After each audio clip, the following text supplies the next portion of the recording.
आज भारतीय जनता पार्टी आणि युतीमधील महिला पदाधिकारी यांचा एक मेळावा या ठिकाणी आयोजित करण्यात आला होता।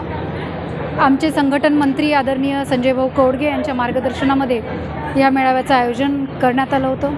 या मेळाव्याला प्रमुख मार्गदर्शक म्हणून नांदेड लोकसभेचे खासदार तथा उमेदवार आदरणीय प्रतापरावजी पाटील चिखलीकर साहेब होते। यामध्ये काँग्रेसमधून नव्याने भाजपमध्ये आलेल्या पदाधिकारी महिला असतील, RPI असतील, RPIच्या महिला असतील, राष्ट्रवादी काँग्रेसच्या असतील, शिवसेनेच्या असतील, अशा युतीतल्या सगळ्या महिला पदाधिकारी यांचा एक स्नेह मेळाव्याचा कार्यक्रम या ठिकाणी आयोजित केला आहे।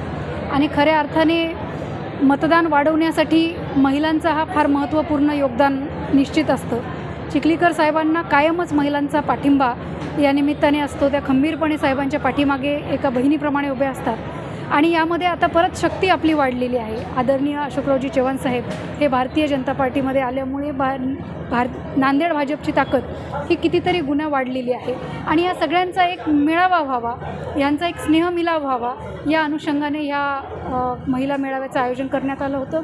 आणि यामध्ये महिलांनी जास्तीत जास्त कामाला लागावं आणि साहेबांना मागच्या वेळेस जेवढी लीड मिळाली त्यापेक्षाही जास्त लीड मिळवून देण्यासाठी महिला भगिनींनी गावागावामध्ये जाऊन घराघरामध्ये प्रचार करावा, याच या मेळाव्याचं स्वरूप होतं।